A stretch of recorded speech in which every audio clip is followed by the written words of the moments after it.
Welcome to our first ever episode of Beyond the Dash, Encounters on the Haul Road. This is Ron Hunter. He's been a driver up there for many, many years. Ron, thank you for coming on. You're welcome. Every episode I'm going to try to bring on a different driver, and we're going to show you a couple clips from either dash cam footage or things that are caught live of what we experience out there. We're going to go over the things that we learned from these videos and what it is that we see and tell you some stories about some of these other experiences that maybe we just didn't catch on film. No. Some don't need to be on film. Some don't need to be filmed, yeah. In this segment, I don't want to mention any names of drivers. Nope. No individuals, no company names. We're not here to throw anybody under the bus. No, it's just experience. It's experience and things that we, things that you want to share about what it is that we see. Things we've encountered, things we will be encountering. It's never the same. Every time's different. During this episode, I've got 2 video clips I'm going to share with you. And we're going to discuss what it is that we're seeing in there. I want to know why these things happened, how they could be prevented, and if you have any experience on this yourself. So this first clip, this was sent in by my buddy. This is him driving out on the Hall Road and being stopped at Finger Mountain. Mm-hmm. And some of the conditions that we get out there. Yeah. The washboarding, yes. Washboard, yeah. The slick, yes. But in this particular circumstance, there was, just watch it. Finger Mountain. Be a truck driver. They said it'd be fun. There's a delineator. Can you see that delineator? There's another one right about there. Can't see that one. Good grief. Don't go off the hill. Yeah, no, don't go off that hill. Not in that stuff. I hate them. I hate blows. I freaking hate them. Things can happen so fast, but you're not going fast. Right. I mean, you are literally creeping along at 3, 4, 2 miles an hour and can't see nothing. And the only reason I don't go into them. Right. My thing is anymore, I've done the blows, I've played in the blows, I tried to be the hero. Why? You get through it, you get to Perto or wherever the other end of it, and then you can't get unloaded, you gotta wait. Or guys that sit back there and had a nice nap and didn't fight can't see nothing, they're right behind you. Right. Because it may take you 4 hours to go a little ways if you get there in 4 hours. Right. A good example of that, the day of the oil spill. We were a bunch of us stuck in Perto, and the state wouldn't open the road. Blowing like crazy, just like that. And the state wouldn't open the road. Alaska said, we're going to open the road if you guys want to go. Heck yeah, I went out of here. I think there's like 10 or 13 of us. It took us 10 or 12 hours to go 42 miles coming out of Perto. It was move ahead, stop, move ahead, stop, move ahead, stop. I had a tanker in front of me. Thank God. The top lights. You would pull up within inches of the truck in front of you and just sit there. And the second he moved, you better move. Because if you didn't, just like that, you ain't going to see nothing. Right. He's gone. And I was sitting there at one of the spots and we were stopped. And of course, you can't see nothing, but you're still looking around, And there was a pile of snow that they dug through a drift that was taller than my truck. And I'm sitting next to it, you can't see it, and all of a sudden how the wind moves and slows down, speeds up. I looked over like, oh my God, and that's in the middle of the road. There was a blade and a loader in front of us, and they worked their heinies off to get us out of there. And then there was the front 2 trucks. They decided to change places because the guy had to stare into them backup lights on that loader all the time. So they changed, and we've been out there for a few hours. And he says, hey, I think we're out of here. I can see the lights of pump 2. We're like, oh, yes, we're out of here. It was the moon. It wasn't pump 2, it was the moon. We weren't even 20 miles out of the orange markers yet. Oh, my goodness. Yes, and we'd been there for, I'm going to say, probably 4 or 6 hours trying to get out of there. Yeah. Once we got out of it, it was like 42 mile, we finally got out of it, and it was like driving out of a cotton ball. Literally, you're in until you can't see nothing, and all of a sudden it opens up. It's clear, and you can look back in your mirror and actually watch the trucks coming out of that cotton ball. It was the dangest thing I've ever seen in my life. Isn't that amazing? It's weird. It's blowing here. It's not blowing here. Yeah. It's just like they made a line. When you can't see your own hood ornament in the truck you're sitting in and you're supposed to be moving. The worst is when it comes from behind you too. Yes. You're like, am I moving? I can't Because quite tell. You're stirring it up and then it's passing you. So now the coming at you is bad enough, but when you're going with it, you're creating more. Yeah. You've been in them. I mean, they're scary. Yeah. In the point, it puts different thoughts in the back of your mind. What if, what if, what if? Right. I mean, from the truck, no, it's bad enough the wear and tear these trucks take, and now you're putting the wind with something going to plug your air filter. And they learned this in Peru a long time ago. They used to let their equipment run. Well, what it does is it plugs up the air cleaner. Once it plugs off the air cleaner, the motor's still got to have air to run. So it pulls the air out of your oil pan to get air to run, but as it does that, it also pulls the oil out. They've spent millions of dollars up there on motors because of a blow. Now they shut them off. Turn it off. It's easier to go heat it up than it is to replace it. With us, it has to run. Right. It has to run for us to survive. Wow. I think the same thing is too, if somebody does have problems out there, somebody has to come rescue you. Now you're putting somebody else's life on the line because you did something stupid. There's not a piece of freight that we haul up there, I don't care if it's liquid, chemicals, pipe, groceries, whatever, is nothing that important for somebody's life. And let's tell somebody experiences one of them, don't go. Don't do it. And there's more involved too, because like the first time I went through one, I didn't realize how much it messes with your eyes. Yes. It's not like watching a TV screen where you have the static and the snow on the TV screen. This is so much different. It's straining. It's straining. It's almost like, if you do it long enough, it almost feels like somebody dumped sand in your eyes. Yeah. It is. It's super straining because you're glued to it. You're staring. You're looking really hard. When I used to run roller guns out there, we didn't have delineators, and it was the same thing. And after a day or two of that, or even one episode of it, you're like, man, my eyes burn. But yeah, your eyes, they burn. Mm-hmm. And the exhaustion afterwards too. That was the other thing. You get this high adrenaline. It's flowing through your veins. You're tense. You're white knuckling everything. Where am I at? I've got this. And when you get through it, you're like, oh. I'm ready for bed. It's exhausting. It's like the fall of the adrenaline. Just yes. The shock disappears, and it's just. I made it. Yeah. I'm out of it. You need like a 45-minute nap. Exactly. This next video clip, this is safety based. We want to talk about the safety of driving on these roads in these conditions. This one was recorded over by the Bonanzas, heading northbound loaded. This particular driver, coming up over the bridges, met a few trucks and caught it all on film. Let's see what you think of this. I'm doing this thing because it will look good on my CV. Cut it out.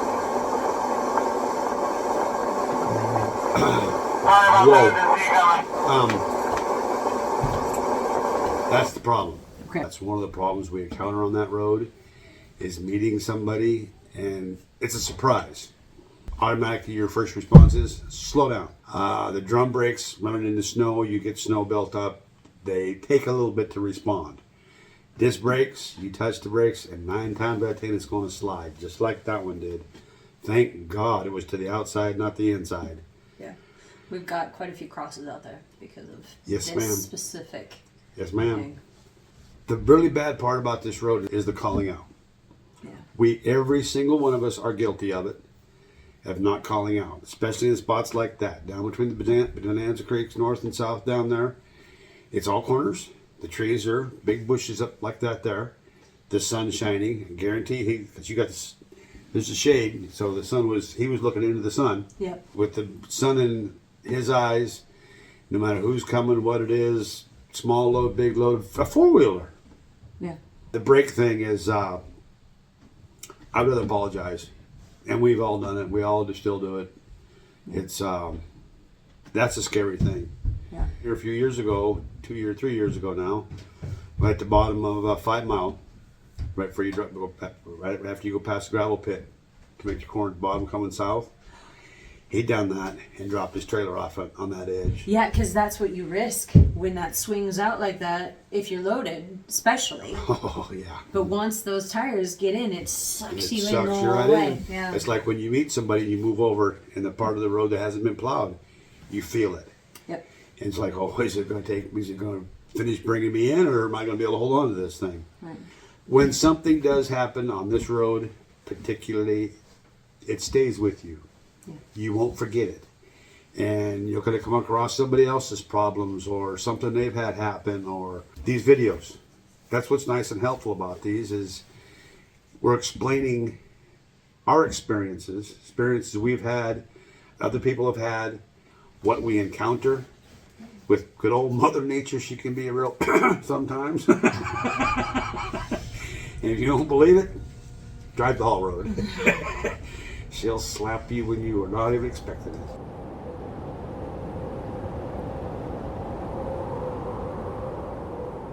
So we have a few minutes to answer some questions. Okay. Okay, so Night Cruiser 6331 on my channel. This person asks, the driving. Can you explain more the speed, gears you use going up and down, tires, when you put chains on or not while driving? Depends on the road. Right. As far as chains, depends on the road, depends on the hill, depends Right. on the temperature. Temperature's a big one. Temperature's a real big one. Yeah. You only watch your temperature gauge in your truck. Most of them come stock with factory ones. Everybody else puts something else more accurate. Because I know mine sometimes is 10 degrees off, 5 degrees off. Temperature is a huge thing. If it's 20 below, Go trucking. perfect weather. Yeah. Go trucking. It's awesome. So 20 below, up to 0, maybe up to 10 above. Anything above It that, starts getting iffy. yeah, you're gonna get a little iffy. And I think the best way to explain it would be like you have this ice all over the road. They literally lay this water on the road and let it freeze because it makes it smooth. Makes it smooth and it keeps the gravel from us beating it off the road all winter long. Right. It creates like sandpaper Right. in a way. And when they do it, they put water down, they put snow and gravel back on top of it. Mm-hmm. It's not just the ice road thing. Right. It is a gravel road year round that we travel 364 days out of the year. Yes, they do put water on it. It makes it awesome for us when they do it. Road's nice and smooth. Rocks ain't flying. We're not tearing up the road. Not tearing up our equipment. As far as, like saying, the temperatures, yeah, it's a big difference. A good set of type tires on a cold day, go trucking. Tires matter. Yeah, they matter a whole bunch. Yeah. I mean, you don't want any highway tires like you run down south up here in the wintertime because you're not going to like yourself. You're going to be really busy putting chains on. 3 railers, not singles, 3 railers. And as far as gears go, it really that all depends on how heavy you are. Yeah. Which I helps. know some of these loads you get. Do you even shift? Hey, and I love it. I know. There's nothing better I like than to go, Tiffany, excuse me, but I'm coming around. Or anybody, I don't care. And I've got a lot of flack from it. I know you. I get it all the time from everybody. So for me, because I like to load the same way every time. In a way, it's kind of a comfort. Yes. You know, I get used to, You know where you 5 are. mile, I climb it, and 4th over, 4th direct. Yeah. You know, like I know what I'm used to and what I'm pulling, and it becomes Right. the same thing in a pattern. You Yes. know, and it's comforting. You're talking about these gears. For me, if I'm.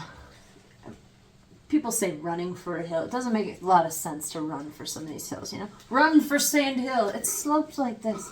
All from the bottom. You're not going to run for it anyway. You know, You're gonna end up in the same place in the same gear every time. Yeah. Yeah, I do. I run up there. I always have. I let the weight of the vehicle and my load help me to an advantage. If you can. Yeah, right. Sand hill, the knob. Those are really, they're kind of like gradual slopes, and then you get the pull. You get the pull. And it doesn't matter if you hit that friggin' thing. And like for you, you got the same weight every time, pretty much. So every time, you can run for it, but I guarantee you could go out there right now, and every place you'd make your shift, your next load, you come through there, and you're going to make that shift in the same exact spots. Yeah. That's when you're looking at the hill going, okay, there's gravel. Ooh, somebody wiped their feet right there. When I make this shift, I'm going to move over just a little bit. Yeah, Just offset. one way, just offset my tracks from where he had issues. And like I was telling your daughter earlier, same thing. Mm-hmm. Stay off the slide marks where people wipe their feet. Slide trailers coming off the hills. Yeah, people, let me slow down for this person. And then you get like in that video. And here comes the trailer. Even though it doesn't quite swing, any dragging tire. Exactly. I mean, the guys, the seasoned ones that we've been out there for a long time, yourself, we know what to expect. We know what can happen. You make the wrong move. Touch your brakes in the wrong spot. What gear you're in, the shifting. Get used to it. Yeah. You're doing a lot of shifting. I'll go from 8th over, 7th direct, 6th over, 4th direct. Every time, just a gear and a half. And then once I'm in my 4th direct, I'm fine. You're set. Yeah, Right. that's my pulling gear. That's generally. And some of these hills too, like Quayacook, I think somebody was telling me was 11% grade. There's a few spots on, oil spill coming south. Fortunately, Oil spill is a lot steeper than what a person thinks. Yes. There's a few, while they're very short spots on Adigan, these are 14% grade. Yeah, You know? where the dip is coming north. Yeah. But it's, like I say, it's short, but you feel it. Yes, you When do. you're going along there, everything's good, the fan's not on, and all of a sudden the fan comes on, you hit that dip, like, whoa. You watch it drop 300 or 400 RPM, like, oh, baby, oh. Come on, pick it. Fan, come off, turn off. Fan comes off, on you go. Or you're just waiting, okay, should I make this shift? Should I shift? Should I watch temperature gauge? It goes off. When you're at that steep of a grade, like you have to shift quick. Yes. Quick. Oh, yes. You have to catch it because if you you don't, do. then you're dropping so fast. You're in first. You might as well put your brakes on and start over. This is our first recording of Beyond the Dash, Encounters on the Haul Road. We saw a couple videos about what it is that sometimes we see. It's not every trip. No, it's not every trip. Thank goodness. Oh. Thanks for watching Beyond the Dash. We'll do our best to give you more footage. Stay tuned. Please follow and ring that notification bell. If you have questions for some haul road drivers, myself and others, put them in the comment section below. We'll get to them if we can, or maybe feature it on one of our segments. Should I talk about my sign in the back really quick? Sure. Oh, you not diddly. Well, I have to let people know. Oh, shit corner? Actually, over by where, Right where that... just about where that video was recorded. Yes, exactly. That was just south of the... Yeah, so we have a corner there called Oh Shoot Corner. You always say that. And I just want to, make it clear to all those watching, no, I did not steal the sign. Okay, I had it made. All right, don't jump on me. No, the original ones were stole. They were blue, though. They were blue? They were blue. Yeah. And I specifically asked for the green one because the original one was blue. Yeah. It was. Blue I and asked for white. the long one because the original one was rectangular, Yes, it was. smaller. Yeah. But they quit putting it up because everybody kept stealing it. I can't imagine why. Yeah. If you love seeing Alaska, don't forget to hit that like button and share with your friends.